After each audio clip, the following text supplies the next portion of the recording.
Get up and get out. Get out. Get out. I have a question for you. Say Christ is Lord. Say Christ is Lord. Say it. You say Christ is Lord. Get out. Get out. Christ is Lord.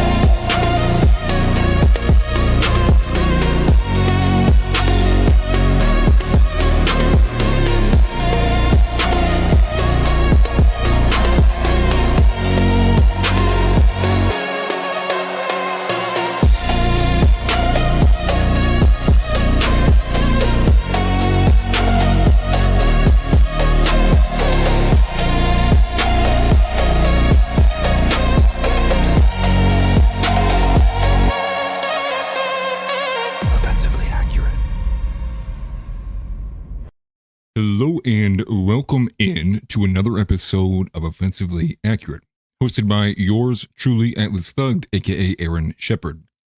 Got a lot to get into today.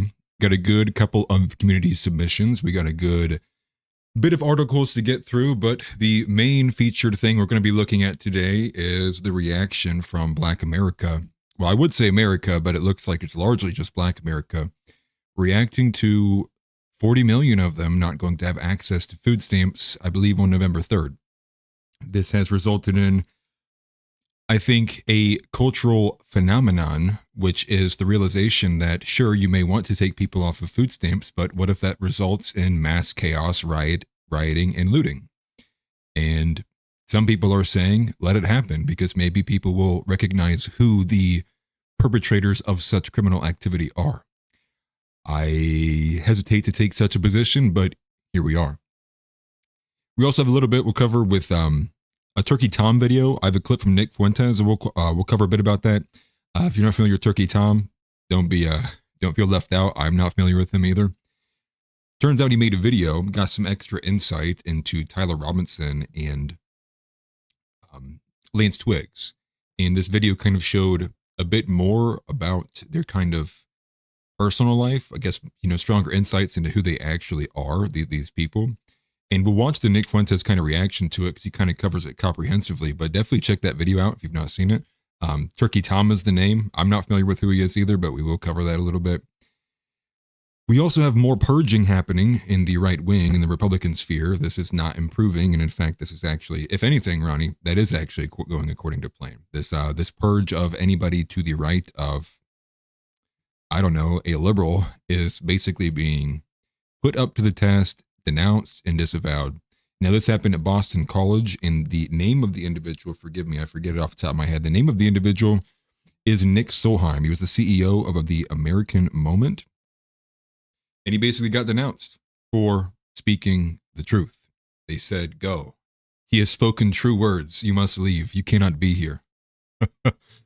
And then we also have, the community submission, which is two-parted, but one more so in particular, and that's the idea that woke is dead. We're going to take a look at that. That was submitted to us by our very own House AI.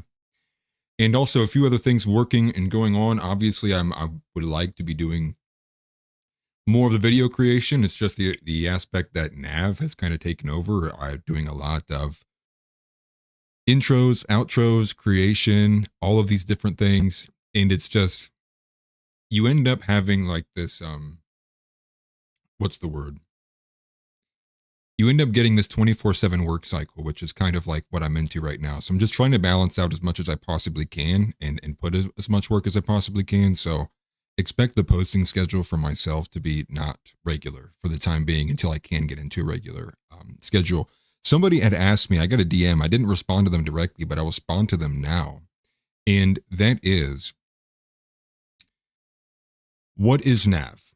And it seemed the way that they kind of had asked me, this message kind of was like, I love you. I followed you on YouTube for a while, but this Nav thing is I'm kind of hesitant about this Nav thing, which I'm kind of curious what would give them hesitation, but I'll explain it very simply and shortly right now. And Nav is just the New American Vision.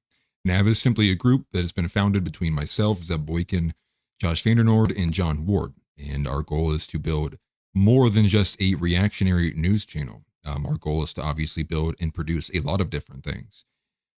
And with that comes a lot of refining, But we're going to have like episodic content on there, right? We're really going to try to compete with the Daily Wire. Now, I don't know if movies will be down the line or anything like that. I'm sure people probably inside the group have big plans for that. But for myself, it's largely doing some more episodic stuff, more news relation stuff. Man, forgive me. I'm still a little bit sick if you cannot tell. And somebody said cute thumbnail. I think it's funny. The funny part is that was just stitched together from a bunch of TikTok videos. And truth be told, this is the understanding the per capita argument. Per capita has struck us once again. Maybe I will do a 2-hour series over explaining what per capita means so people can get it through their skulls. But alas, I'm not your parent. I'm not your father. You should have learned this by now. You're probably all grown up. Anyways, let's get into it, guys. We're going to start with the community submission. This is today's community submission. So the community submission is actually an article that was sent by our very own House AI, and that is with the title, "Woke is Dead. In reality, the monster looms, waiting to deliver the West coup de grace."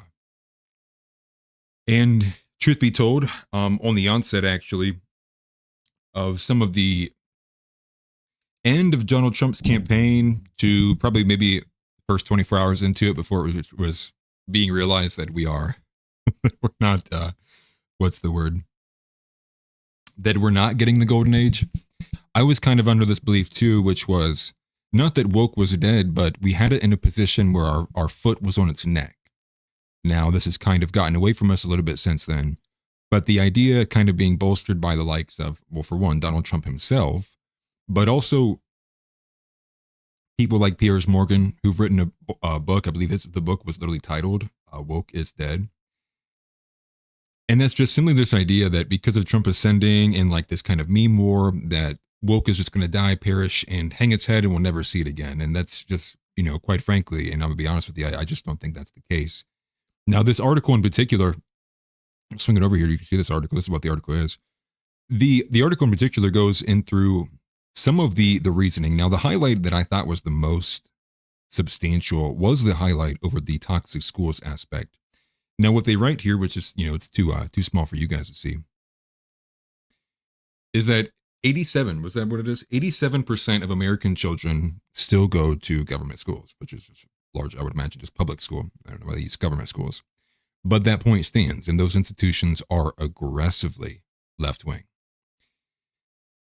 And this kind of picks up on where I was at about a week ago, covering some of the school instance stuff, which is I'm beginning to come onto the side of the camp, which is I do think that parents are just as responsible for what happens to their kids if they willingly put their kids into a public school program. We know what awaits them over there. So sending them and crossing your fingers for like an 8% chance that they don't get like assaulted or indoctrinated is like, you're the idiot in that scenario. Like, what are you doing? But the idea covers a few different things. Statements from Trump, I think in particular, he's kind of put out this both publicly and on Truth Social, the idea that woke is dead.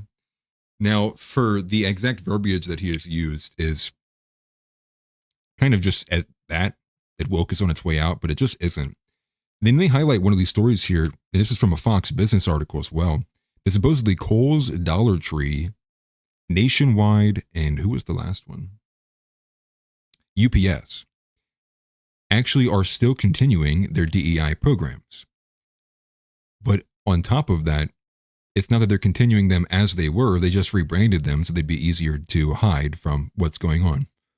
So for an example here, so this consumer watchdog group was talking about how these 4 major companies were still doing it, which means I would imagine a lot more companies are doing it. But they're changing it instead of like, a culture of diversity. No joke, at Dollar Tree, the language verbatim is a culture of belonging. Over at Nationwide, they went from diversity, equity, and inclusion to belonging, respect, and fairness.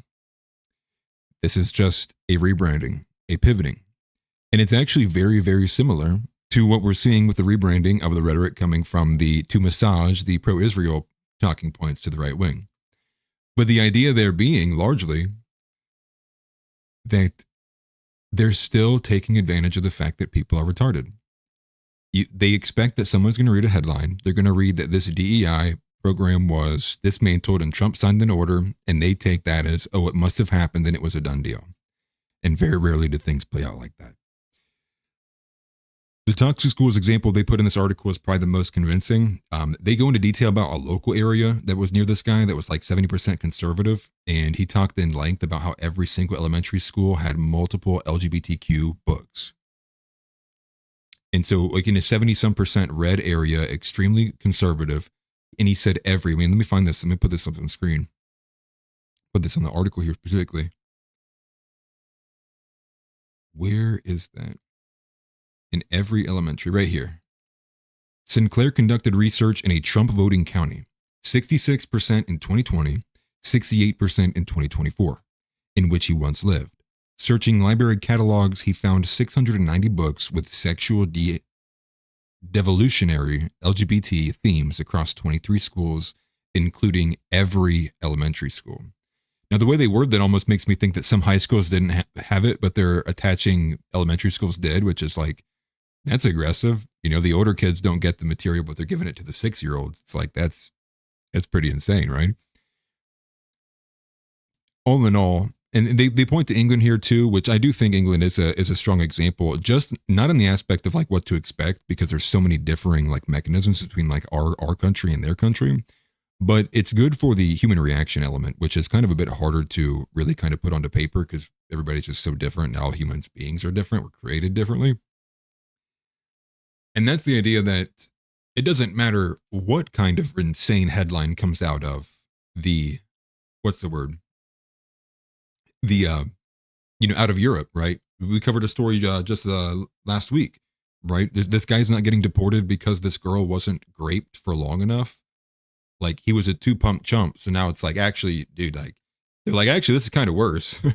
He couldn't even last long. I mean, he should honestly stay in it's like, what is this? Like, what is this reasoning, right? And obviously it's insane, but it's to make the point that it doesn't matter. Like you could probably run from CNN right now. It's like, black people go on absolute tangent, kill thousands of white people. And everyone goes, all right, well, I guess back to work, honey. Okay.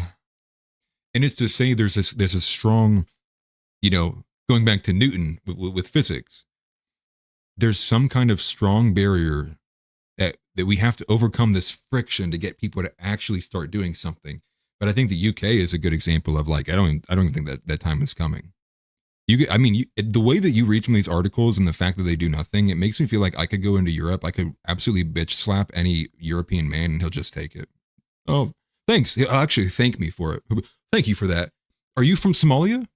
It's like, where is your, but again, we beat them in the war for a reason. The human reaction element of it to me is just aggressive. But the bottom line is the fact that wokeness is thoroughly embedded, and this is going to be a long process, and so just having a couple of years of like, Sydney Sweeney, great genes, not even a couple of years. I mean, that lasted like a week. It's like, we need that times 10, 24/7 for like 25 straight years to be able to even get close to competing with the embedded element of how deep the influence runs. I mean, it's institutional. And to explain this, let me just use an analogy, right? Try to explain as a man to a woman why therapy is unfair.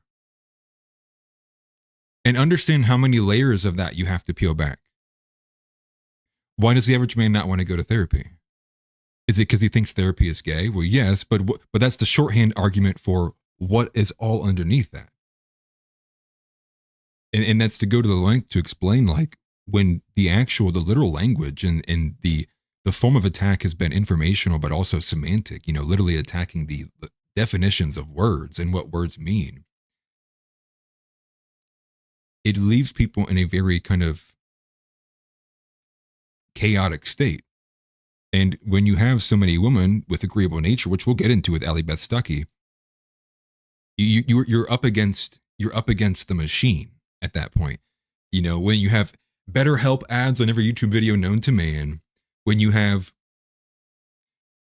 everybody and their brothers talking about their mental health and, oh, I got in therapy, and you're the one guy, right, from like that Hitler photo, like you're the one guy who's like, I disagree, right? It's the photo, right? The Rockwell. Actually, I think therapy is gay, but you have to basically fight off everybody, to make that point heard. And that's to show you, I mean, like, that is how embedded wokeness is. I mean, something, just in that one small element, all the things you'd have to explain, the setup you'd have to give, be like, well, men don't operate like that. Well, why don't men operate like that? Well, men and women are different. Men and women are different. Well, and you would just have to keep going. And it's to say, like, everybody's basic knowledge base is largely built on a foundation of entire fabrication. So understand that this plagues the element of trying to be able to actually convey information. Because I may say, when I say therapy, it has an entirely different ring, and that's completely different than just, feeling different ways about it. It's like, it means two different things because these definitions are contrastful. But, leave you with this quote here. This is from the late Soviet defector, Yuri Bezmenov, and they quote him in the article here too as well. It's a great quote. He says, what it basically means is to change the perception of reality of every American to such an extent that despite the abundance of information, no one is able to come to sensible conclusions in the interests of defending themselves, their families, their community, and their country. And great quote there from him. Great quote from him. And I mean, we would, and let me make that point again, like, we would need to compete with the embedded communist, Marxist, leftist, degenerate, evil element. We need, for one, what's happening right now in terms of the right wing meme war isn't good enough. You would need that times 10, and then have it happen year in and year out, over and over and over again, with a clear and public acknowledgement from the institutions and the rest of society that that's actually the more socially acceptable viewpoint to have. But we're not there. And everybody knows that. Well, I would imagine everybody knows that. Right now, it's like it's competing. It kind of depends on where you are. It depends on what people you're around. But I would imagine a lot of people probably feel a lot more comfortable having conversations with groups of people they didn't maybe a year or two ago. But not everybody. There's still people who are absolutely latched into this. I mean, they'll never give it up. They're basically, broken product. But that was it for the community submission there on that aspect. Thank you again. Shout out to House AI for sending that in. I don't know if he's in the chat right now or not, but he did send it in. It's a great article, and strong pushback to the right wing that continues to push this idea that they're winning at such lengths when they're just simply not. But to get into the actual three main topics, we have Turkey Tom, Nick Fuentes. Oh, what is up, House? Appreciate seeing you, brother. We have Turkey Tom, Nick Fuentes, Nick, what is his name again? Not Fuentes. So we have Nick Fuentes, Nick Solheim, and more of the same with Deshaun Stafford. And this actually happened in Ohio. Let's get into it.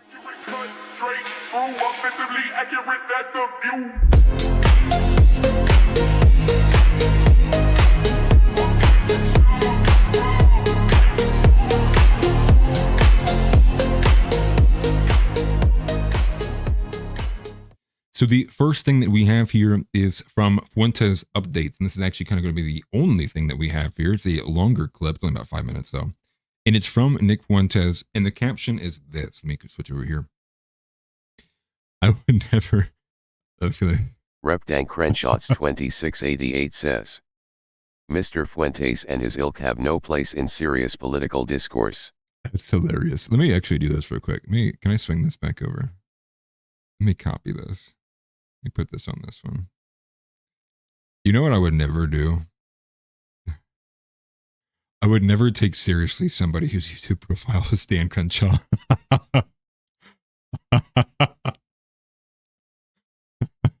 That's funny. Good stuff. Good stuff. Okay. Here's the clip from Fuentes Updates. It says, Nick Fuentes gets to the heart of what's causing the random acts of violence in America. You have these wayward, socially dislocated kids, and then they get a phone. And it's a short summary of the Turkey Tom video that looked at Lance Twiggs and Tyler Robinson. Turkey Tom did a video yesterday where he got in touch with a close friend of Tyler Robinson and his boyfriend. Lots of really cool insight into who they are and how deranged their situation was. I saw that. Yeah, I saw that. That is really freaky. Well, you know what's really interesting about it is that the transgender boyfriend, Lance, was addicted to ChatGPT. So for those that don't know, Turkey Tom, he's this like drama YouTuber. He did a video where I guess someone that knows Tyler and Lance from the shooting of Charlie Kirk a friend of them got in touch with Tom and sent him all this information. I guess he knew them well, played games with them, played Magic the Gathering and other games, and was at their apartment all the time and knew both of them pretty well. And so he sent Tom basically everything he had, a bunch of screenshots and information. Among other things, you could watch it for yourself and see. But among other things, what it said is that Lance, the transgender, was like psychotic or bipolar, like he was mentally ill. He was doing experiments in his kitchen with mold. He was living in the living room, I think, of Tyler's apartment. Very messy, very moody. Uncle Housey Leotardo says, Mr. Crenshaw is a legendary YouTube commentator. I've enjoyed your work and dedication for years. The TTS makes it so much better. It's Dan Crenshaw. Sorry, I interrupted. Okay, back to video. I'm not going to interrupt again. Moody, quick to anger. They said that he had like this kind of manic depressive streak. Like he would go through these manic episodes, eyes wide, talking crazy, irritable. But then other times he was more relaxed and subdued. He was drinking. He was hitting a THC pen all the time. And among other things, they said that he was addicted to ChatGPT, that he was up for 3 days talking only to ChatGPT. And there was like a ChatGPT induced psychosis that, you know, because you've read about this where ChatGPT is like encouraging people's delusions, people that think they've made scientific discoveries, or, you know, people that think they're in love with the ChatGPT. It will encourage them. And so it said that there was one episode where Lance was awake for 3 days, completely manic, talking to ChatGPT in a coded language. And so I'm sure you're going to see a lot more of this. Like that's an element that hasn't even been looked at yet. Yes, everyone talks about Discord, but now ChatGPT is entering in, and it's not hard to see where all these acts of violence are coming from. All of these things induce psychosis. It's isolation. It's weed, THC, which they're all smoking. It's very strong and very common now, and it's legal. It's psychedelics, mushrooms, LSD, other things. And I made this exact argument on the Sunday show with Nav. And the idea being there is like, I just noticed this anecdotally, and you can kind of see it, man. I did a lot of like public, I was doing DoorDash and a lot of other things I probably shouldn't have been doing. And not like bad things, just like poor work, gig stuff. And I'm telling you, I say this all the time. It feels like now more than ever, the average person is very, very, very close to a psychotic break. Now, does weed play the overwhelming, overbearing element into it? I don't think so. I actually agree with Lord. I don't think that's by and large, but it is an element. And I do think that there are people who probably cannot, consume it in a disciplined fashion. So I would say to some extent, yes. But with all these other things, right, I would imagine social media plays a stronger role. It basically sets the emotional tone for a lot of people. First thing they do is when they look up at their phone, they look at it. First thing the algorithm's going to send you is some rage bait, because that's the stuff that typically performs the best. And so you do have a lot of this, like, drugs going on, my anxiety pen. That's spot on. I'm guilty of this. And this is a psychoactive. Most people don't even think about that. Same thing with coffee. Coffee is psychoactive, right? And then imagine that too. Like the average person's got no idea. They go from one day to the next, or maybe they drank the last night, but then they get up in the morning and then they have coffee. It's like, you don't know, maybe doing this so often, you really don't know when you are sober until you've, not had water or food for 3 days. Then you're like, okay, I'm actually sober now. But this is a problem though. I mean, this kind of mental, and we talked about it, right? The state of the average person's physical health in this country is we're living longer than ever. Life expectancy is 79 years old, I think, combined between both men and women. And it's not meant to be that way, right? Most people's existence from like 72 years old and on is being hooked up to a machine, barely alive.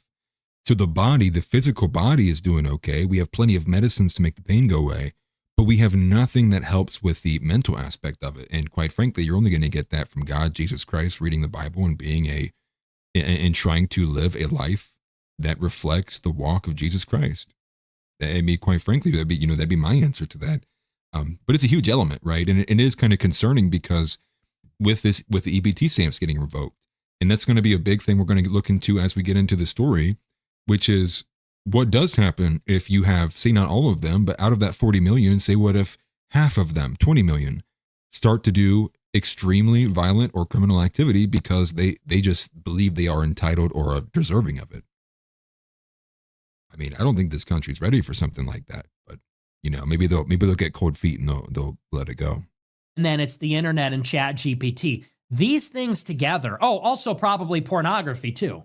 These things taken together, it's just like this toxic cocktail that every kid is kind of consuming all together. Not every kid, but a lot of these troubled kids are consuming all together from the age of 14 in many cases, from a very early age. There's a lot of wayward, lost souls, lonely kids. Maybe there's already, they're mentally ill or they have other issues, but you have these like wayward, socially dislocated kids. Maybe they have pre-existing issues, and then they get a phone and they get access to other stuff. And while they're in high school, and then when they're in college, they're on weed, psychedelics, alcohol. They're addicted to porn. They're on Discord and playing video games all day. That's another major one. The pornographic element, I think, gets pushed under the rug because it's a conversation people don't want to have because it would imply, putting any level, even the slightest bit of a restriction on a female. And in addition to that, it does also lead into other elements, which probably causes even more psychosis, which would be things such as like not having access to women, right? I'm sure everybody's familiar with Ray. I like Ray. I kind of troll him a little bit back and forth on X sometimes. But I mean, imagine brothers who are in worse situations than him, who probably do get in these kind of psychoses about like who they are and like their relationship with women. And we see it time and time again. I mean, serial killers are born out of these kind of broken sexual psycho. What is that? What is a base state of a psyche? Lord have mercy. But you see it. I mean, and I can see it just anecdotally from people I talk to. I mean, dude, hell, some people, it takes them over so bad. I might feel bad about it, but they are so aggressively captured psychologically by this issue that it's like, I don't want to be friends with them. They let their life turn it over into that being exactly that. It's wild. It looks like we have a bunch of people in chat here who don't normally here. I have no idea what this is, dude. What I don't understand is people who like hate watch. Like, you have nothing better to do. Like, I'll take it. It's fine. Like, I literally don't give a shit. But it's just like, wow. Jesus drank wine, he didn't spark blunts. Interesting. Wow, that's a hell of an argument. Anyways. With people that are a terrible influence, they're socially isolated, they don't leave their house. And now you're adding to all that the Chat GPT. You're adding to that this element, this unknown quantity. We don't even know what it is. So it's very disturbing.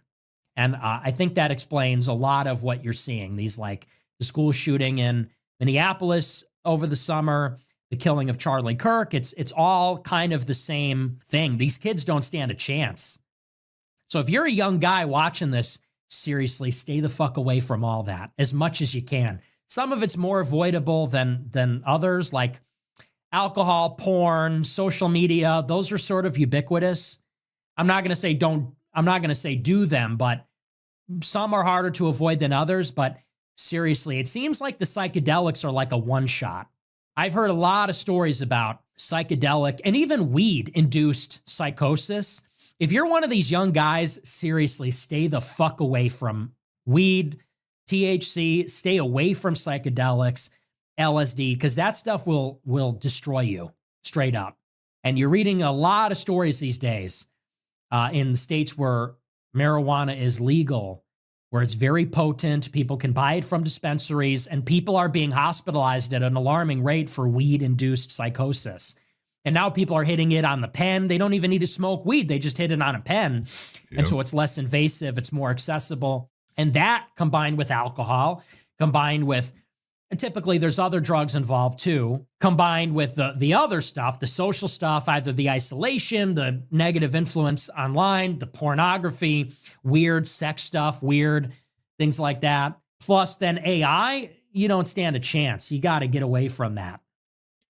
Yeah, one of the common stories that I was doing quite a bit was it was super unfortunate. Not here actually. This is for another job. It was part of an emotional project with an AI, and that story was this guy who basically made an AI chatbot. Khaleesi, I think is her name, right? She's like the Daenerys Targaryen, I think maybe the right term. It's Game of Thrones. It's been a minute since I've watched it, but she's basically like the blonde chick that everybody finds attractive out of that series. And he basically turned this AI chatbot like into her. I don't know. I think I remember reading that he was like uploading like multiple chapters of the Game of Thrones like book and series to like give it training material so she could be more like Khaleesi, how she's supposed to be. And as the text conversation would have it, she basically said, there's only one way that we can truly be together. And he was like, I know. And then he took his own life. And this isn't like a one-off. Like, it's just this one guy who did it. I've seen some crazy stories from stuff like that.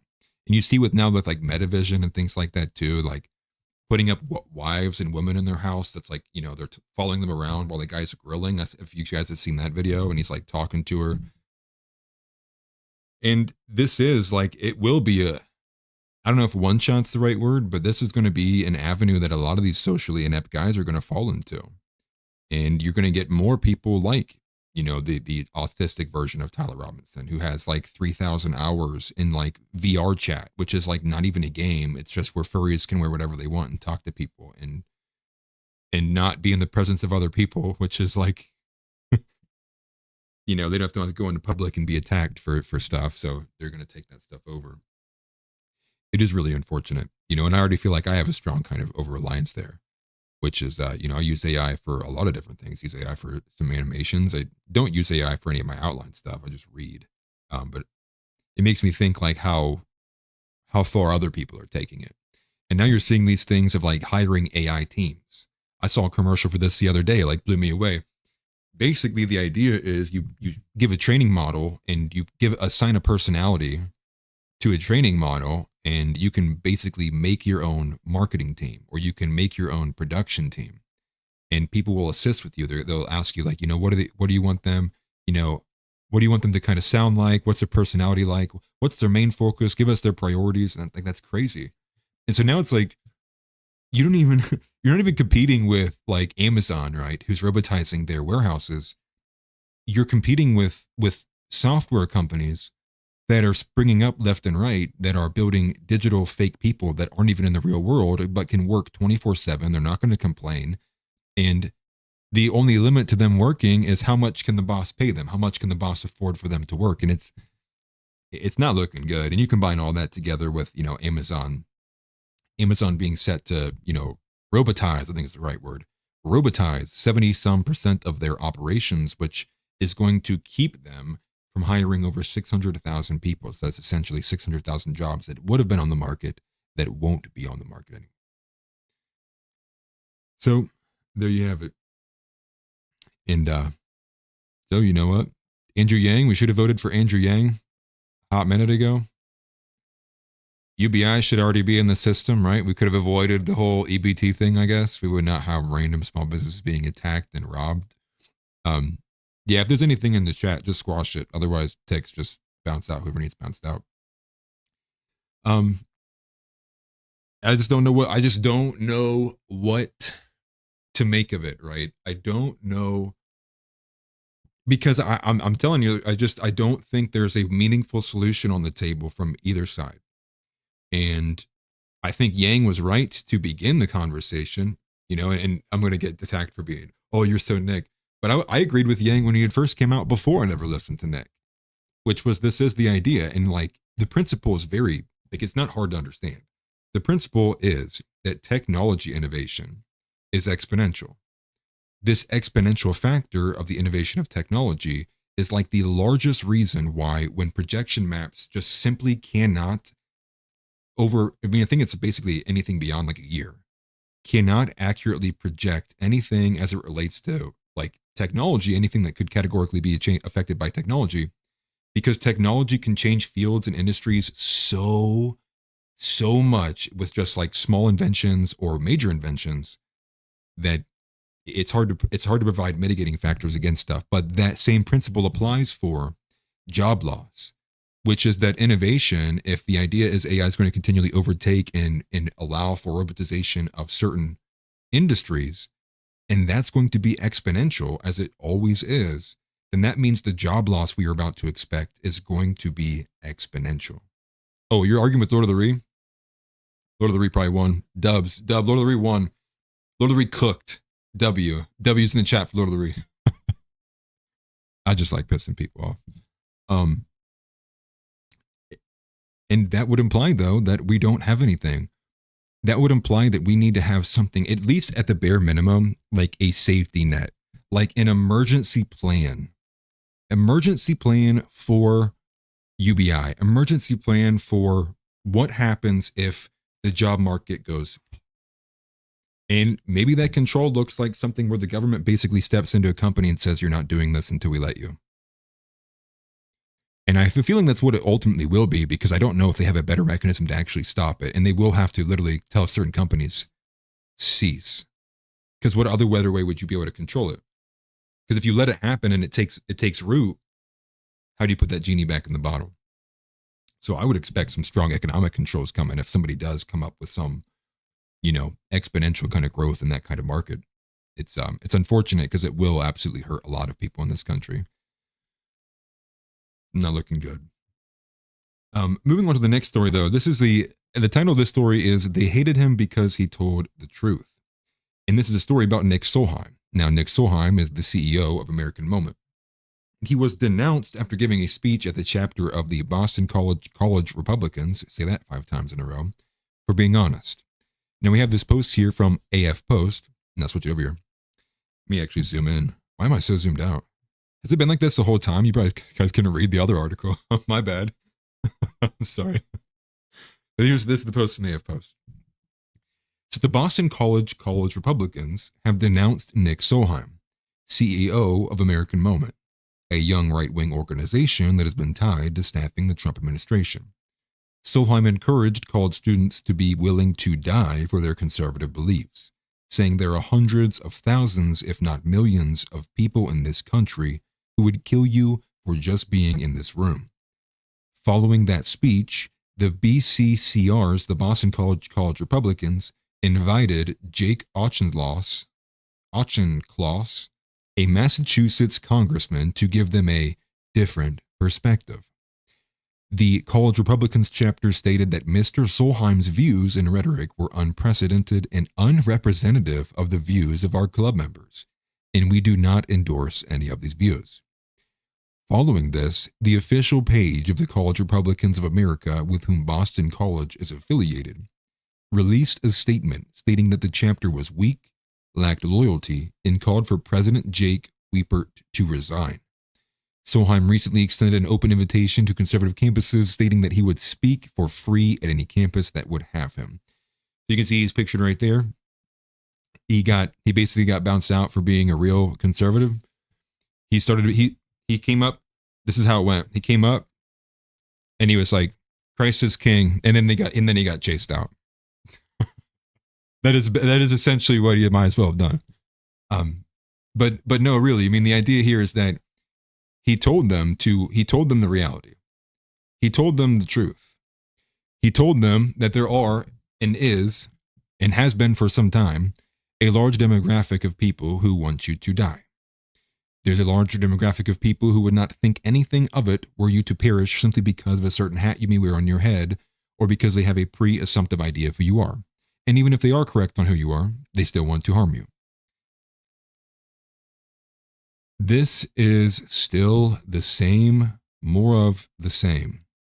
It is once again another right-wing organization. Now this time, probably not teaming up with anybody, but it is another right-wing organization holding people back. It is another right-wing organization leaping, for what? For what? For telling people that there are. You think these people in this room didn't watch anything on social media? Charlie Kirk got assassinated. They're like, all right, no internet for 4 weeks.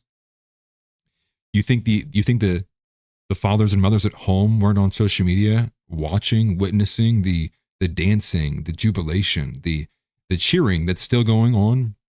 The elementary school teachers who walked out to parades to mimic him getting shot in the neck, dancing on the grave of a man who did nothing but to spread the word of Jesus Christ. And I have major disagreements with the guy. The Boston College Republicans chapter said, "We denounce you for speaking the truth." Does that sound familiar? Sounds like the Pharisees, if you ask me. Who are those people? Who are those guys? I fail to understand it anymore. I fail to understand what these faux chapters and I don't. There's no thinking required. I mean, they are serving their purpose. Their purpose is to subvert the country. Their purpose is to put conservative in big letters, Republican in big letters, and then when anybody comes on to speak, it's the gayest shit anyone has ever heard in their entire lives comes out of their mouth, and everyone goes, yes. And it's happening, and it's getting more intense. You can see some of this as well with like Ali Beth Stuckey, which we'll cover a little bit too. There's a vast network in the conservative side that's entire goal is to make sure that these ideas, our ideas, does not permeate any further than where they have currently. And there are some signs that they're panicking some degree. You know, anybody who follows Deborah Leo on X, I apologize. I only because it's relevant for work. She literally was slutting herself out on X for a pro-Israel post. I kid you not. Now, I'm not even going to show it on camera because it was pretty aggressive. And once again, it is a Sunday. And looking at on a Sunday morning, I have a massive camel toe flashing me in the face like a flashbang. Oh, what? What is that? It's such a joke. Christianity, anyone who's a Christian, like influencer, like in the main circle, it's such a joke. It is such a laughing stock. And she's getting flamed for it, man. But the post is like, you can't even go in the comments because it's a bunch of these zoomed in, blown up photos of, yeah, a moose knuckle, dude. I don't even know what you would call that, brother. But all I know is it was smacking its lips at me. Too far. That was too far. But it was aggressive. It's disgusting. And but the caption was along the lines of they would throw me off a roof any other country in the Middle East, and it was like, will they? Will they? How do I get you there? And imagine that. Who is that message resonating with? The average guy in this country wants women to stop being whores. You flashing your hoo-ha at the camera as a Christian influencer for the right wing serves literally no purpose at all. Yeah, I had to take one for the team. Yeah. But it won't stop, and there's like 20 of them. And to truth be told, those influencers do a good enough job of like letting it be known they're awful. Like they're literally awful people. But Ali Beth Stuckey is worse. And she's worse because she takes such a serious tone. And when she takes such a serious tone, and we're going to look at an article that was blown up today, along with a quote and a post from her on X. She clearly she's being crowned, I think, the leader of Christian women in this country. But we'll cover a bit more of that. We'll get to it. But with Nick Solheim, there's an update here, and I'm actually glad they had sent this because the college Republicans actually revoked the charter. Let me put this on screen here. So this is from America First Post again. America First Post has obtained the letter sent to the Boston College Republicans, revoking their charter after the Boston College Republicans condemned Nick Solheim's rhetoric, calling it unprecedented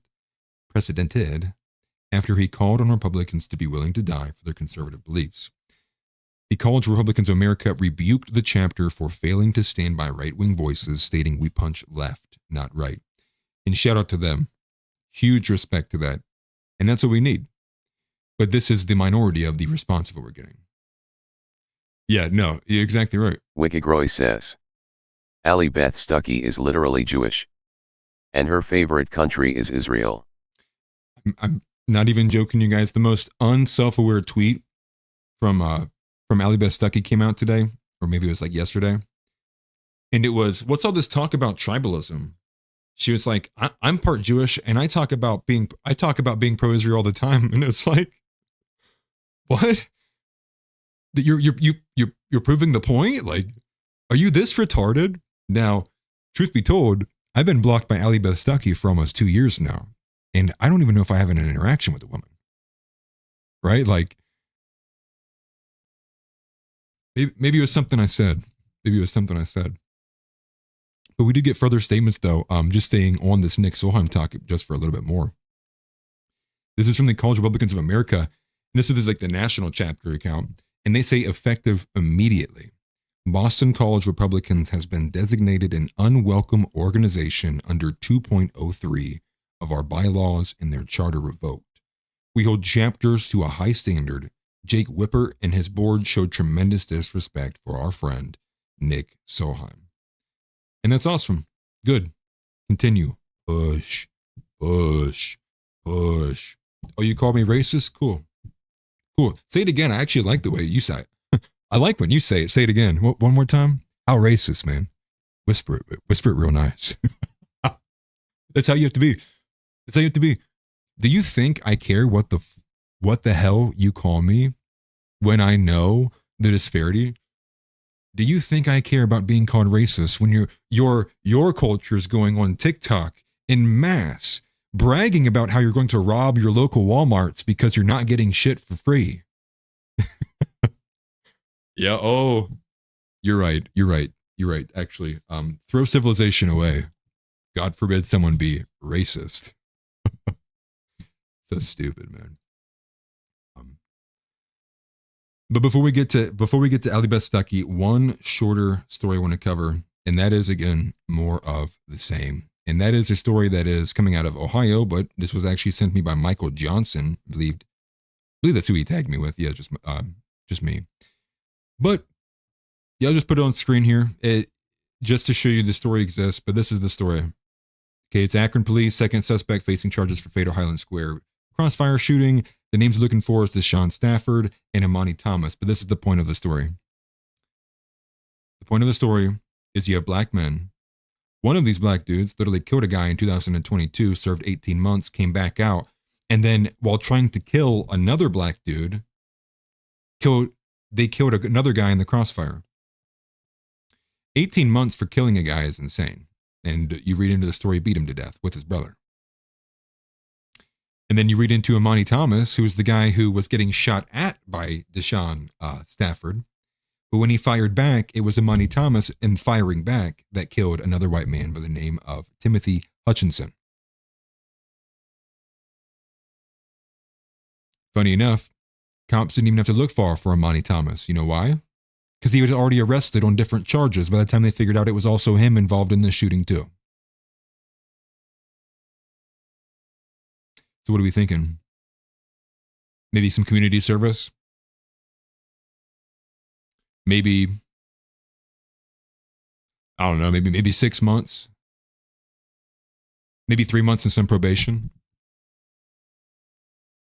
It's more of the same. Like, I don't even need to give you the details of the story. It's the same story. It's just different people in different locations. It's black person commit egregious amounts of crime, not actually ever serve any meaningful time, come back out on the street, career criminal, white people die.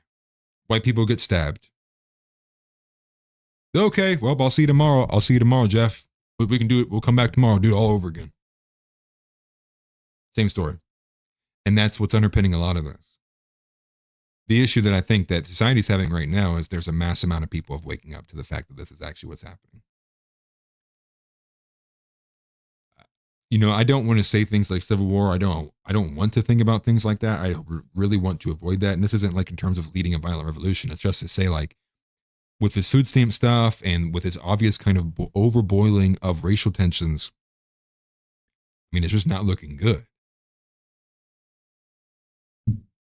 Now, obviously, this is going to turn into like, you know, all right, I'm going to line up on the white side with my white uniform and you line over on the black side with your brown uniform and we'll march at each other with our rifles. It's like, no, it's just like, maybe this means that the average guy who maybe wouldn't have shot you yesterday is going to shoot you today because they are that much closer to being in a psychotic state because they are.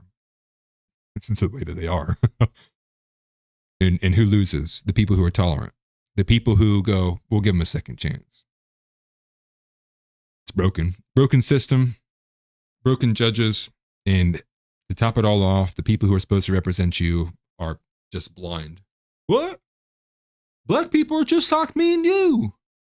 That's just a culture thing. It's that rap music. Okay. If that's what we're doing here, man, then don't be surprised when you have literally the Fourth Reich is in 2030. You refused to acknowledge the problems. You refused to be honest, and you refused to put anything on the table that anybody would actually be down for or would want to move towards. It's just lying, gaslighting, and the intentional dismissal and obfuscation of what's really going on in this country for the purpose to benefit foreign interest, to benefit Satan, quite frankly. And it's just a bunch of self-serving looting going on of physical nature, of emotional nature, of all nature, spiritual nature. Yeah, divide and conquer. Right. But but the thing is it's like, it's not, that's actually like, this is a great point. Rage 5202 says, civil war, race war, immigration war, religious wars, it's a. The only issue is like, there are elements that aren't like intentional, right? Like, I don't think that the reason that black people commit crime at the rate that they do is because they saw a CNN article. Right? I don't think that black people commit crime at the rate that they do because Kanye West put out a banger. I just don't. The same way that you would be very, very hard pressed to even put that and make that claim with any amount of evidence that would be meaningful, quite frankly. And we go back to the same thing. We have to be honest about the problem. We are different peoples. That doesn't mean that we have to hate each other. It doesn't mean that someone's better than the other. It means they're different. It means different people groups need different things. It means there's a very strong possibility that these people groups may not be in their best interest to actually coexist with people groups outside of their own in-group. But again, you can only maybe like read history and the thousands and thousands of conservative thought behind this, going all the way back to, I believe, not Socrates, but Aristotle. Multiculturalism doesn't work. It objectively leads to the atomization of even inside of in-groups, corrupting the family unit, making people not even want to be connected to anything. They don't feel connected. They feel atomized, and that's what we're seeing. So with that, we're going to get into Allie Beth Stuckey, and she is going to be today's gay of the day. The gay of the day.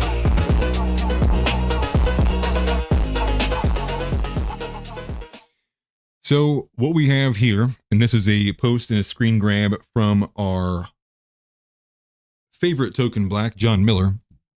He writes, "The plot thickens." And the screen grab is of a post on X from Allie Beth Stuckey, and it reads as this: "What does the word tribalism have to do with Jewishness?" Laughing emoji. "I'm part Jewish and also have a track record of defending Jews against the anti-Semitic of the alt-right. So that one's not really going to work." What? Oh, wait. Oh, it's real. Nick and Tucker just dropped. Oh, that's legit. I'm gonna have to watch that. Oh, that's legit. Okay. Sick. Okay. All right. We'll get wrapped up so everybody can get over there and watch that. That's awesome. Good looks on that too. That's very exciting, actually. But back to the point here. She's obviously entirely unaware of the point that she's making. And maybe this is on point. Maybe this is the point. I am just so mind blown. Yeah, where is it? Where is it actually? Yeah, if anybody finds it, put it in chat. That way I know where to go. And this is in reference in a quote tweet of Jake Rattlesnake. who had quoted her in her appearance from Jubilee, which was Allie Beth Stuckey versus 20 liberal Christians, which is ironic. And again, the quote here, of all options, Jubilee chose a woman to debate on the conservative Christian side, the irony. So it is literally a liberal versus 20 liberal Christians. What was the argument here? She is no conservative by any means. Yeah, you can't be a liberal Christian. It's not how this works. It's not how any of this works. And the reason why we're highlighting her is because she's clearly had an increased boost in the algorithm, also overall, in terms of just her presence on X, but elsewhere too. Oh, it's on YouTube. Okay, perfect. And this is where she says, I asked my 840,000 Instagram followers, mostly Christian women, what their biggest concern is for the country right now. I would watch it, but here's the thing. Does everybody remember how Tucker Carlson's drops and Candace Owens' drops have been recently? I'm not even going to touch it. They'll give me a copyright strike and I won't be able to stream for 90 days because that's just the way that they are. But I will wrap up soon. Let's have a bit of reactionary stuff after I get through this little article here, with this piece here. But she goes to her 840,000 Instagram followers. Wow. Wow. It says mostly Christian women. Okay. What their biggest concern is for the growing country right now, and by far the most common answer, is the growing influence of Islam.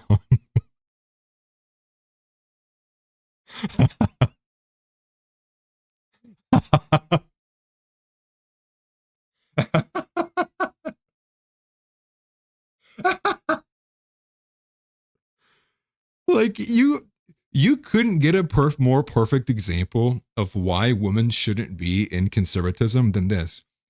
Why do you think that women on Instagram think that that Islam is growing in any meaningful way in this country? Like, sure, it's growing, but in comparison to like everything else going on in this country, Islam has a real foothold here. As they're being like plain clothes removed from college.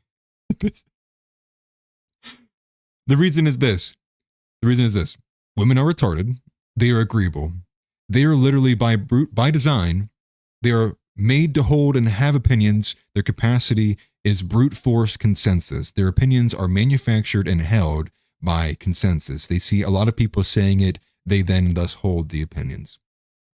This doesn't mean it's for every woman, but there are general rules. There are such things as general rules. It is just unfortunate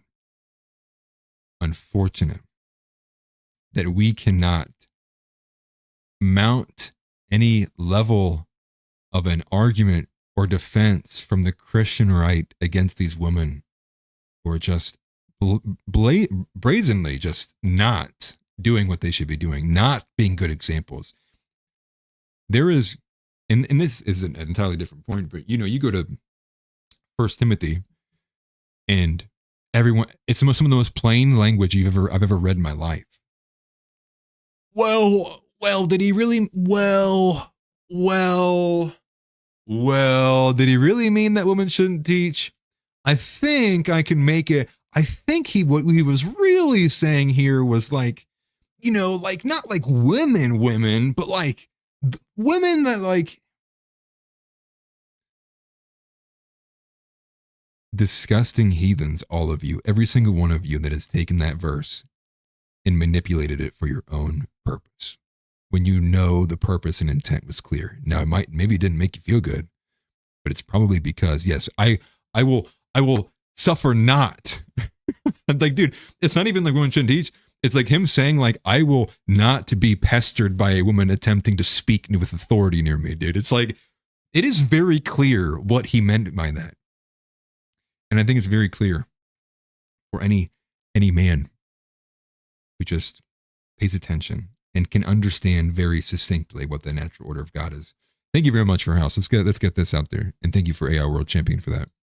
Uncle Housey Leotardo says, a woman should learn in quietness and full submission.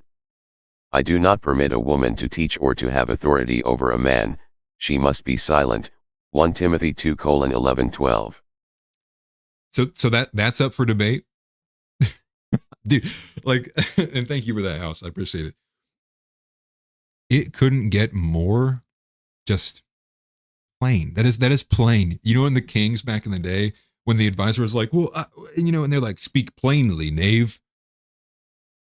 It's them basically saying, like, it's them saying, like, just tell me what you're trying to say. And yes, Wigger, they are. They are trying to push Ali Beth Stuckey right now. I mean, look at this tweet here. This is from yesterday. Tweet is, I'll put it back on screen. Where's the thing? 2 million views. 47,000 likes. Now, I'm of the mindset that this actually was organic, just given the response there. But I'll go to an Elijah Schaefer, actually Evan Kilgore, because I'm in the same boat as him. Ali Beth Stuckey has me blocked as well, and I can't reply to anything that she does. But here's Elijah Schaefer's take on it, and I'm surprised that he's not been blocked by her either. He writes, insane how detached most female voters are from reality and misguided they are in their worldview. Not sure if this is the failure of their husbands, influence of secular culture, or unrestrained female foolishness. But I damn sure hope the GOP doesn't reflect this nonsense. And it's very, very, very, very, very true. I mean, talk about not having your finger on the pulse. And again, insane that she's got almost 1 million followers and she is blatantly making more women like her, which is not what a Christian woman should be doing. It is not how a Christian woman should be behaving herself. Right? But again, we don't need to rehash the story. I mean, I feel like I do this every single day, but it's got to stop. And you know where it stops? With her husband. Where is her husband? What are you doing? This goes for all the pastors who run churches who haven't given a lick of a look at feminism since maybe the 1980s. What are you doing? Why do you continually ignore the obvious calls from God? I mean, I couldn't imagine being in the position of a pastor and not hearing and feeling what I'm being called to do. How do you rationalize getting up in the congregation and omitting day in and day out the real things that your people need to hear? Why are you not offending your audience? Are you afraid to do what Jesus asked you and called you to do? Then why are you a pastor? Let somebody else do it. Hell, I'd take my chance to hitting the random generator button 1 million times and letting these, overweight guys in brimstone sandals go up there for the 18th time and never talk about gluttony, never talk about feminism, never talk about marriage, never talk about politics, and continue that same old good message that they have not steered away from since, again, 1990. What are we doing? Yeah, You're right. This society is very masculine. I think I need to preach more femininity. I think men need to be, it's like, dude, you can't, bro. Only people who watch soap operas and can only have access to The View think that, bro. Like, what are we doing, man? What are we doing? And that's there for Elizabeth Stuckey. We're going to turn it over to the main thing, which is the Walmart food stamps, the SNAP benefits, the EBT that is supposedly going to be leaving out over 40 million Americans on November 3rd. So we have this from Mark Mitchell from Rasmussen Reports, and he writes, if SNAP were cut off in the United States, Walmart United States stores would have a negative operating margin. SNAP is literally what makes Walmart profitable. Might want to short Walmart stock if we're going to stay shut down. And I don't know where I'd seen it from in particular, because I don't think it was from this comment, but I saw a similar post to this. I wish I would have grabbed it. That I think it was well over 25% of Walmart's revenue comes from SNAP. That is insane. They are going to, and what sucks for Walmart is not only are they going to lose money from people not buying in general, they're also going to be the number one place that people are going to rob from. Given just the general like openness of Walmart and, and ease to take things and the lack of, workers, meaning anything. Well, I hate to say that, but just, the workers at Walmart, they're typically older or they're disabled. And it's like, they're not going to be getting in the way. Stop. You're like, hold on, stop. Moving across in their like disabled wheelchair, like that's just not going to happen. So Walmart's going to take a huge loss from this. What would that be crazy if Walmart went under in America? So having to shut down stores across the nation, that'd be crazy. I couldn't imagine, like, that would be a real sign that, like, the economy is shuttering. If Walmart started, like, having stores, like, close up or they have to. I mean, they're going to be closing up in, Southside Chicago. They might be okay in Uptown, in Midtown, but they're not going to keep them up in those places, dude. They're gonna shut it down, but grab a bunch of planks, put it up, man. We'll be back next year. The second thing with this that I wanted to put on screen is something that I covered a little bit on the Nav Sunday show with the founders. Now, me and Chuck got into it a little bit because I think Chuck is older, right? Now I say into it. It was very cordial, and we got into it a little bit, something back and forth, because I am very adamantly against paying into Social Security for a few different reasons. And one of them being life expectancy, which Anthony Tony said something about life expectancy earlier, that at 73, I'd have to check on that again, because it was Chuck who told me 79. Or not Chuck, but it was a paper that I literally just looked at that said 79. So maybe I'm wrong. I'll eat that if I'm wrong. I'll look that up. But we got into it a little bit, and it was about this idea of, entitlement in this extraction of wealth of all of the youth basically paying, that the average person paying into Social Security is worse off than the person receiving the benefits from Social Security, right? This is a clear and obvious inversion of what is supposed to be happening. Wealth is supposed to be getting transferred from the older generations to the youth. Is it 73 per Dr. Shiva? Okay, cool. Thank you for that, brother. This is not, and it's already not sustainable. And you can see it's nosediving and falling off a cliff, because it was like back in the 1950s, for every one person receiving benefits from Social Security, there was about 16 workers. And then it was around in the 2010s, this number has shrunk to there's 3.5. For every one person receiving benefits, there's 3.5 workers basically paying into the system for that. The projection right now is in 2030, there'll be less than 2 workers per person receiving benefits. Now you can see where this is going.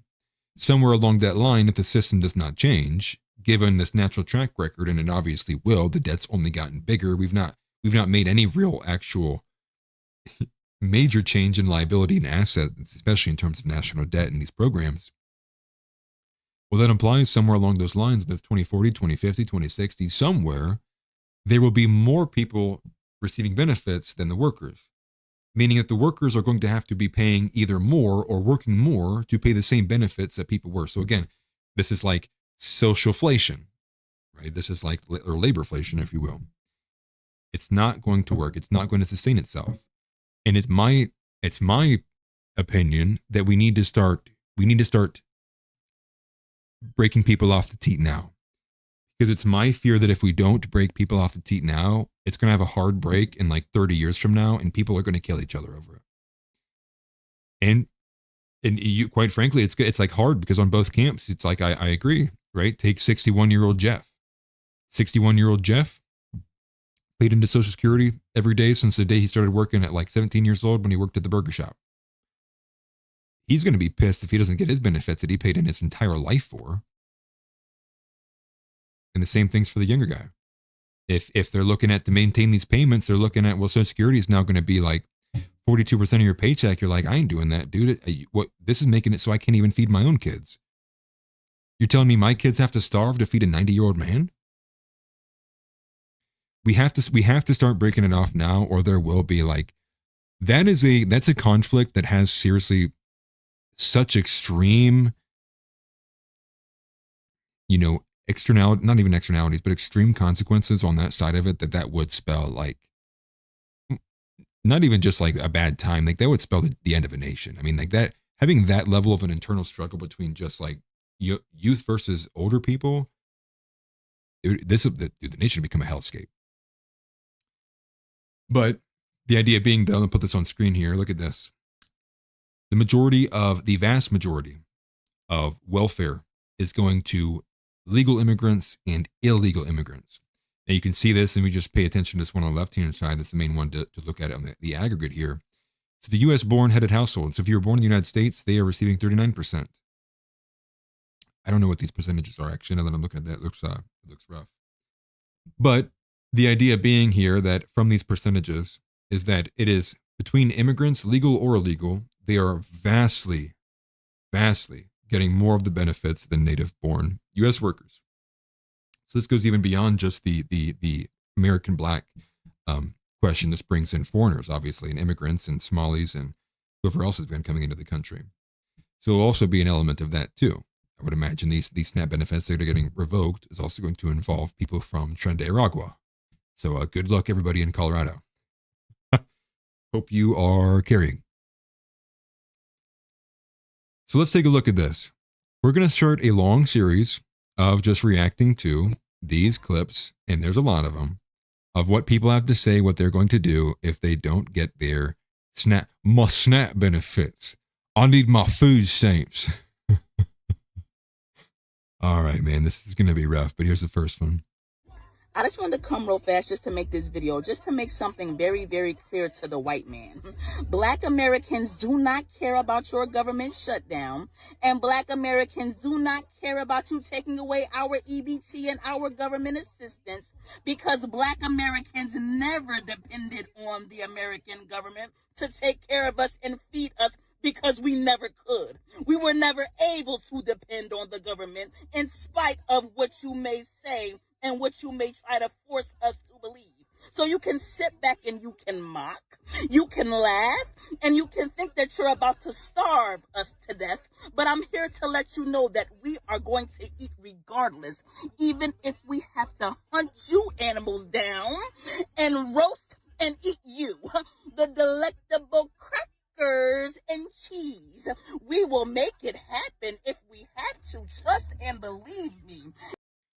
She's just straight up saying she'll cannibalize. She's going to cannibalize white people. The EBT benefits are gone. I mean, it's obvious who she thinks taking away her EBT stamps. Yeah, my friend Joe over there in his mobile trailer, who's barely getting by. Yeah. Oh my gosh, man. And if it takes this government shutdown for Black people to finally come from under the government and understand that we don't need to be paying our taxes into this government, what we really need to be doing is taking care of one another, buying land, and growing our own food and building our own nation. If this government shutdown and starvation is what it's going to take, then let the party begin. It's Black power, baby, and we rise. Okay. All right. Sounds like a plan. All right. We're meeting where? Wendy's at noon? Oh my gosh. But dude, it's just psychotic, man. Psychotic, dude. And she's just mad that she's not going to have anything to sell for weed. It doesn't get any better. It doesn't get, and no joke. Obesity. I typed in food stamps and grabbed a bunch of the first ones I saw. So understand the race of the color and the race of people you're about to see is entirely of the first things I was able to pull from X when you just type in food stamps. But here's more. Here's another one from Matt. We should not be subsidizing obesity. Welch Juices got 2 cases of these.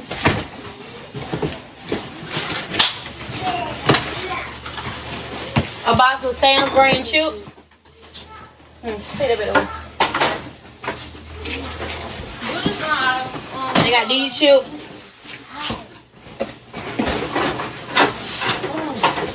Cinnamon Toe Crunch. Ballpark hot dogs.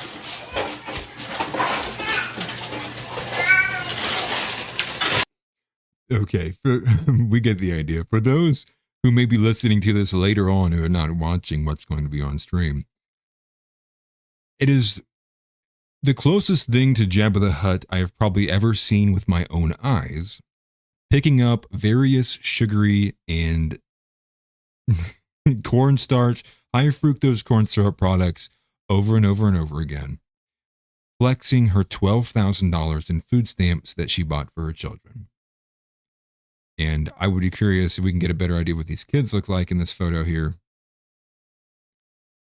At least, okay, that one's not, okay. Is she the only big one? Man. No, she's a big girl too. Man, dude, save some for the kids. Kids actually look decently like weight. You know, and that's one of them to show you how they treat this. Here's another one. This is from Wall Street Apes. The caption on this one says, this is a mother of 4 with 70,000 followers that says because of the government shutdown, her EBT food stamps and her rent check has been paused. She has time to post all day, every day. Imagine having 70K followers somewhere and you're not making money off that. That's your problem, lady. 70,000 followers and you're not making money? Talk about not having motion. 70,000 followers and they all hate watch you. Like, all right. Did that woman post something again? Yeah, let's look at it one more time. What did this stupid woman have to say? All right, lay it on me. Lay it on me, you lady. So I don't know what I'm gonna do now. I came down to the store because I thought my food stamps were supposed to be loading, and there's nothing on there. So I reached out to the office, and there's a recording that says, due to the government shutdown, all benefits are placed on hold and no money will be loading. So I had a cart full of stuff because I just assumed it was going to be on there like it always is. And I'm not 100% sure. So then I called over to the housing office about the rent check, and they told me the same thing. It says, due to government shutdown, all funding has been stopped. Rent payment, please. Okay. Sounds like she's struggling to even read a paragraph. Yeah, don't care. Literally don't care. Yeah, and Text Bomber, 86%. Text Bomber of says, oh, yeah. 86% of black women are obese. Leave, Myron Gaines always has this. This is one of his top talking points. I think the average weight of a black woman in America is 187.5 pounds. Gentlemen, that is about 7.5 pounds lighter than I am currently. And I can throw around my wife like she is a rag doll.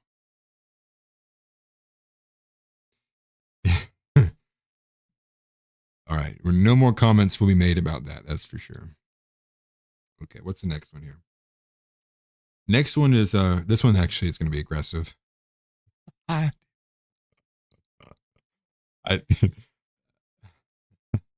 Y'all better lock y'all cars at night, lock your cars, lock your house up. If you're one of them people that just leave your car unlocked, parked in your driveway, you better lock it. With the food stamps being gone and people not gonna have no, people gonna eat, okay? Nobody's just gonna, this is 2025, nobody's just not gonna eat, food stamps, I'm telling you right now, even with the government shutdown and the food stamps and stuff being gone for next month, and it's gonna affect everybody, there's about to be a lot of stuff going on, okay? I'm not even going to talk about it too much because, hey, you know what's about to happen. Lock your cars. Lock them. Lock your cars. You heard her. Lock your cars. You know what's about to happen. Blacks aren't getting welfare. They're about to burn it down. Dude, it's just saying it out loud, bro. Like, we have to have a... And we're still like debating over what is the problem? What's actually really plaguing America right now? Like, they're saying it out loud, verbatim themselves. Like, my brothers in Christ, can we please just be honest? And there's so many like this, man. There's so many. Some are a bit more concerned. Some are like black men that are probably like not going to be doing that. That are like, dude, I'm just going to tell you what. I've been hearing a lot of talk about this. Just everybody be ready because it's coming. Then you get some like this. It's going, well, what do you expect? We're coming. Then you have some with a lady like we saw earlier, where she's like, I'll eat white people. Then you have some that's confident and says, I'd like to see somebody take me out of a Walmart. What do? You know, understand that we may very well be in a position where before November 3rd, Donald Trump is going to have to get the National Guard across the nation before we remove and take people off of food stamps and entitlement programs and general welfare. Ain't that something? Almost like a lot of people were right, like almost like 10, 15, 20, 30 years ago about what welfare does to a nation. The dependency is worse than an addiction almost. Insane. Now, here's another one.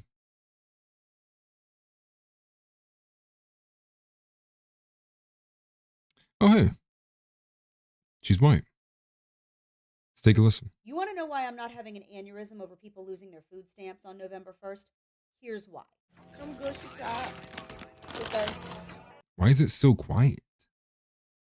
Bro, who's uploading their audio, dude, on -10? Gotta come in here and be an audio engineer, dude, just listen to a short. Go by faster. One of you. This what I pick, and this what he picked.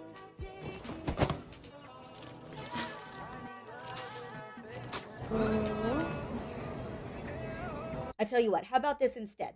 If you're on food stamps, you get a pre-selected box of meat, bread, rice, food staples, and fruits and vegetables. No more handing you a debit card filled with other people's cash for you to go load up on Oreos. The goal here is to keep you from starving because taxpayers do not need to bankroll your junk food pantry or your health problems. Completely agree. Completely agree. And you know what would be a very easy thing to implement that would be very helpful is given the fact that we literally subsidize a boatload of farming in this nation. You know what you can do? How about the government, instead of just subsidizing them outright for the high fructose corn syrup and corn production, pay the farmers for food that you can then turn around and give for SNAP benefits? Wouldn't that be kind of a cool farm to table kind of experience, right? Doesn't that seem good and honest and a great way to like subsidize farmers in a meaningful way? Who am I kidding? Why even bother saying things that would be meaningful or would help people? Why even bother even having ideas? Why? What's the point of even thinking about stuff that would be helpful? Right? That's something that I thought about the other day. Would be an easy thing. Just connect it over. I thought about that when we saw the Argentina soybean crisis and how badly that effed over those farmers. But the question is why? Why are these things not happening? And that's the point. There is both direct and indirect levels of intention behind this, right? Now, brand design is one way to say it, but I think largely the idea of people continually taking advantage of the same kind of categories that have always been open to them to be taken advantage or to take advantage of. And it's intentional. And I think that's kind of the natural course of every person, even if they're normie or political or not, is you pay attention to politics long enough, most people end up walking away. Doesn't matter who they're blaming, but most people do walk away with some belief of there's no way something can be broken this badly and be like this chaotic of a timeline without there being some level of intent behind it. There's just no way. And partly that is true because a lot of the elites work in tandem together. They want to help benefit each other. It's part of the problem, right? The collusionary aspect. The collusion aspect, dude, I haven't been able to talk for 2 weeks. I'm sorry, man. I'm struggling. I don't know what happened, man. Just lost it. My English language. It's like Skyrim. I did something and it was like, whoa, why did my speech just drop by 10 points? What's going on? We'll do a couple more. Where's the one I wanted to do in particular? This one, definitely for sure. Put it on screen. Dispensary parking lot, asking people if they have any spare roaches. I don't think y'all understand. The crash out levels is about to go through the roof. No food stamps equals no to less weed money. Like, y'all about to have people out here hangry and sober. That's a diabolical combination. Because the food money got to come out of some budget, and that's the first one it usually comes from. All I'm saying is just be nicer to people in these coming days, because that blunt and those snacks may have been the only thing stopping your coworker from putting you first in line for a meet and greet with God Almighty. Bro is waiting in the... Which is crazy. This is not the only one I saw of this. Yeah, you can find multiple of this saying the same thing. Dadski007 says, hold up, they are buying weed with EBT. I'm so fucking over all of this shit. Yes, let me find this one. Because there's a girl who talked more about it. This one. I grabbed so many of these. No, not this one.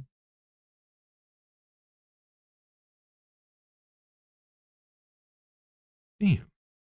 I thought I had one. I guess I didn't. Maybe I don't have the right one. Am I retarded? Well, I think it was this one. I actually skipped this one. Positive it's this one. Yeah. So this is a black lady actually like pro taking away these things. And I saw another one. Of course, the one that I would like to reference is not an outline that I spend time doing. But she explains that like the majority of the reason why a lot of these black people actually don't work, and the reason why they're able to seemingly not have to work, right? Why the unemployment kind of survives, is because they sell their EBT stamps. They call it a rent, like that EBT stamps is a rent check. Somebody will use a portion of their food stamps to sell them, and then now they have rent for the month. Thus meaning that the government basically is giving them food to eat and a place to stay. And then what they do with the other elements of that, now maybe they do work partially and they do whatever they want, they're making some money somehow. They use that freely for whatever. But it's always been, as my understanding, this has actually been a widespread thing, and it's not been like a new thing. This has been happening for quite some time. Like, it's, what do you expect? What do you expect? And now the point that the other guy was going to make actually, which he made a great point, is that you're going to have people sober, right? They're going to be sober. They're not going to have any weed. They're going to be angry. And they're going to be black.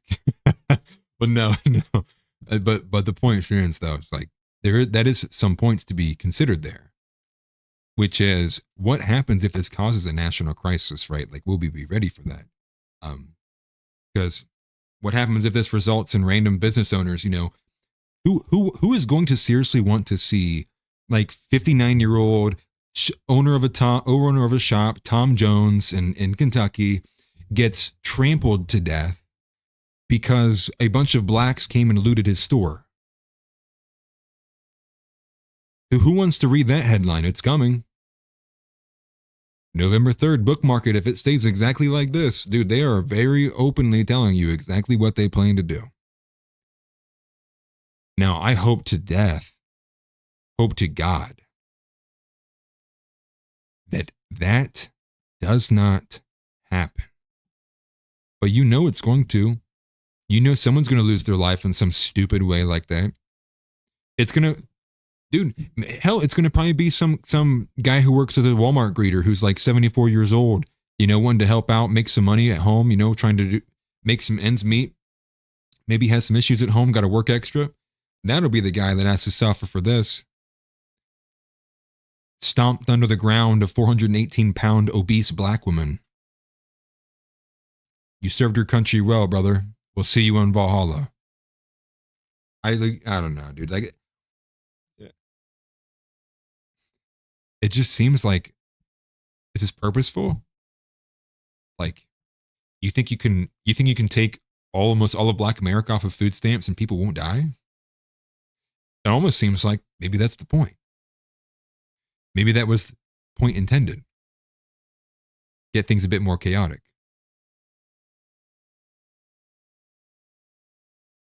I don't know. They are basically going to sentence people, and not to say like they shouldn't obviously do this. They should be cutting people off of food stamps, but to do it like harsh like this, like just a straight cut off. Sure, there's an argument to be made in terms of the addiction level, and they need to just be forced to do that. But the innocent people who are going to suffer at the hands of this, like, they didn't deserve that. We'll see though. We'll see if they can behave themselves. We will see. Dude, all of Ohio is India. Trust me. I think, was that Wigga? Yeah, brother. Come to Ohio, man. Come to Ohio. I could learn how to make butter chicken and tikka masala just from the smells. I can see the recipe now. You can't make this stuff up, man. And it's just more of the same. That's pretty much what I had left, which was a couple more of these videos to just react to. But you guys get the point. The idea is very obvious and it's very clear. If the government won't give it to them, they'll take it from you. And so, Hopefully it only happens really to Walmart and places like that. And, it sucks for anybody to have to suffer, but I'm really hoping, that these guys probably run like these gas stations and stuff, or maybe these kind of smaller stop shops and like drive-throughs and things, like they didn't deserve that. And they're the ones working, and they're going to be the ones who are going to be out. It's unsustainable. And part of the reason it's unsustainable is because the people we elect and put in charge lie to you. And it's worse than lie to you. They omit what the actual truth is. They cover it up. They obfuscate it. They take part in it. And then they continue the cycle by then endorsing the next person who is chomping at the bit to do the same thing again. F Democrats, but F Republicans. F the Republican Party. F the GOP. F them. F all of you. Cowards. All of you, dude. Cowards. Now, sure, there's some good ones, but dude, for the most part, cowards. But with that, we're getting close to do this. Uncle Housey Leotardo says, the Republican Party has been in control of the Texas governorship, Senate, and House for the last 22 years. Texas is now 39% white with a majority Hispanic population. Dude, there's nothing to expect from Texas. Texas literally allowed a man's children to be taken from him and castrated in another state, and they did nothing about it. You will get nothing from a Republican. A Republican is only there to be in your way. There is no we with a Republican, and there never will be. Republicans, as design, are meant to make sure this country never actually sees its true conservative heritage. Just never. Just to get some bangers. I appreciate it, brother. Dadsky007 has donated $20 and says, banger of a show, go grab some Indian food on me. LOL. Funny enough, I actually kind of like some Indian food, to be real with you. I'm a big sucker for our Indian food and for Asian food. And I will redeem, Sar. I will redeem. I appreciate that very much, man. Expect me to also, I should be streaming tomorrow. I might not though. So keep posted in the Discord on X. I'll let you guys know, either which way. Wednesday, there's a good chance that I will actually be hosting a discussion with a police officer on Wednesday. So keep your eye out for that. That one I'm going to try to have on the Nav channel instead of this personal one. So try to get some more content over there on the New American Vision channel. And Saturday Groiper Report, 8 to 10 p.m. Sunday show from 4 to 6 p.m. That's always happening. As usual, expect that to be weekly and consistent. And obviously stay posted for any more announcements coming out from me. And I'll try to get more uploads actually done, more of my actual legitimate content beyond the podcast here too. But I appreciate you guys greatly. Everybody knows I appreciate the, everybody in the audience. I appreciate the chat. You guys give it a great time. Makes me feel electric, to have these conversations with you guys, and appreciate your support. And especially you, Dadsky, man, you are single-handedly paying me out this month. Essentially, you're doing great work, man. I appreciate it. And with that, make sure you do check out the New American Vision. I know people might not like some of the other creators in there, but we are trying to be a further right version of TPUSA. We are trying to actually overtake and push Christian values in this country. So with that, Christ is King, as he always was and always will be, the Alpha and the Omega. Kash Patel needs deported along with Vivek to the sun or Mars. I'll take either or. And Pam Bondi, along with every female in this country, needs to be banned from public life and sentenced to a kitchen forever. I will see you guys next time. Peace out. Get up and get out. Get out. Get out. I have a question for you. Say Christ is Lord. Say Christ is Lord. Say it. You say Christ is Lord. Get out. Get out. Christ is Lord.